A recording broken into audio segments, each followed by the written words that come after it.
Hello and welcome to Deep Sea for Civil Services. In yesterday's CGPDTM patent examiner examination, questions were from the polity section, especially from the amendment acts and a few articles. As I had told in the polity section video that articles are important for the examination.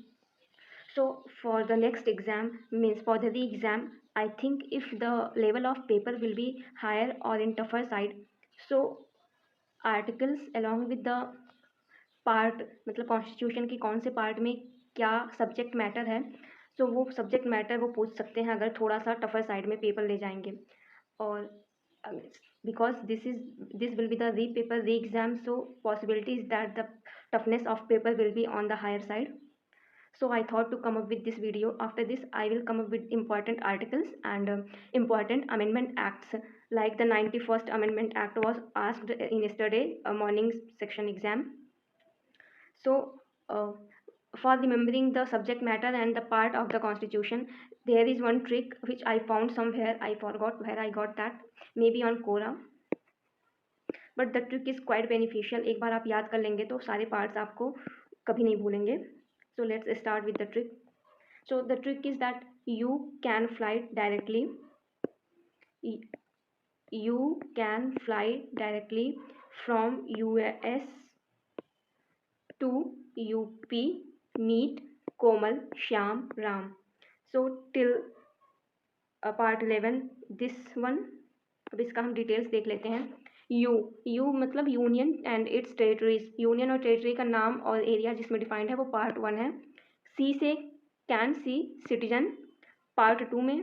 Fly F से fundamental rights part 3. D से DPSP directly मतलब DPSP part 4. F से fundamental duties part 4A. U से union part 5. S से state part 6. 2 this was state in part B of first schedule. मतलब ये वाला था लेकिन ये डिलीट कर दिया गया है अभी. ये पार्ट 7 था. This has been deleted. फिर अगेन यू से जो है दूसरा यू से यूटीज़ है मतलब यूनियन टेरिटरीज पार्ट 8. पी से पंचायत पार्ट 9. मीट एम से municipality part 9A. Komal cooperatives 9B. Shyam से schedule and tribal areas part 10. Ram से relationship between central and state part 11 हो गया. Then the next is fruits taste sweet to eat so on. F से क्या होगा? Finance property and sweet. ये part 12 में है. देन टेस्ट से ट्रेड कॉमर्स एंड इंटरकोर्स. ये पार्ट 13 में है. स्वीट से services under union and state. ये पार्ट 14 में है. 2 से ट्राइब्यूनल्स पार्ट 14A. ईट से इलेक्शंस पार्ट 15. सो से special provisions related to certain sections. ये पार्ट 16 में है. ओ से ऑफिशियल लैंग्वेज पार्ट 17 में है. सो ये वाला पार्ट इलेक्शन वाला आई थिंक इम्पॉर्टेंट बन सकता है इस साल. पार्ट 15. नेक्स्ट है eat Maggi as tasty snacks. क्या? Eat Maggi as tasty snacks. Eat से इमरजेंसी प्रोविजंस. ये पार्ट 18 में है. एम से मैगी से मिसलेनियस प्रोविजंस पार्ट 19 में है.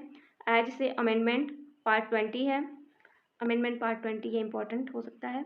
टेस्टी टेम्प्रोरी ट्रांजिशनल प्रोविजंस ये पार्ट 21 में है. And snacks for short titles ये पार्ट 22 में है. तो टोटल हमारे कॉन्स्टिट्यूशन में कितने पार्ट हैं अभी करंटली? टोटल 22 पार्ट्स हैं. Go through this once twice. तो ये अगर आपको मेनेमोनिक्स याद हो जाएगा तो ये पार्ट आसानी से आप रिमेंबर कर सकते हैं एग्जाम में. And thank you. I request you all please comment the questions which you can remember from the previous मतलब yesterday's 3rd September paper का. Please do comment. Thank you so much.